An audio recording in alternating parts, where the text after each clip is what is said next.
other partners who did not turn up. One of them is Kirabo Patience Joyce kuruga kabari kandi umwe Macquarie University niwe yatoranwa nka Miss Climate Change Elizoba Kadogu yasinga abandi 13 ababa bari mu pakeze. Mu bigambo bye Amo Steven urukwebembera ekitongole kya Victoria Water Zone yagira ngu empinda hinduka y'obwire nekwata ahari buri omwe na buri kimwe nahabwekyo n'obuvunaanyizibwa bwa buri muntu kurinda ebyobuhangwa. It affects all sectors. It affects our education institutions. It affects our food production in terms of agriculture.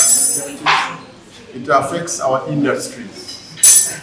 It affects our water and environment resources. And more importantly, it affects our life in terms of our health in all societies that we live in. Ogu yagira ngu ehuregi bagitire mamano mwaka ogu okutandika n'abishike baitu nibija kugitasya mabojo obwire butari bwahari. Just like I said, this is the pilot we are starting this year. We hope to expand it and even engage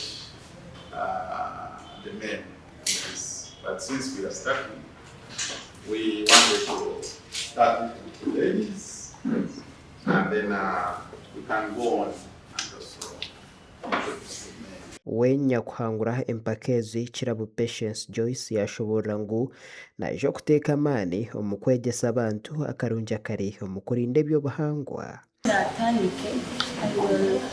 will go to community biza kuza omubantu bagambi how climate change is how it is affecting our lives, how it is affecting our livelihood and the future generations. Biza kuza abana how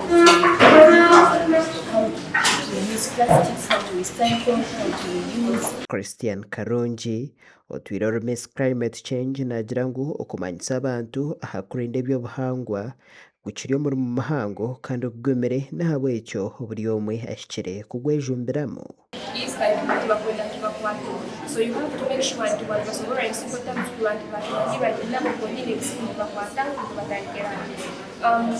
engagement ajafuna mu resistance some extent usanga abantu abandi barayisa abantu hata usanga umuntu bakagamba isi outbreak wetlands bagenda kumugamba that is wrong. Ebi byona nebikorwa kurinda ebyobuhangwa nango tiriho no kutebekanisa River Race Run erkwija kubaho 2018 mwezi gwa mushanju mwaka gwa 2026 gasha kwa Ian Akangwaza.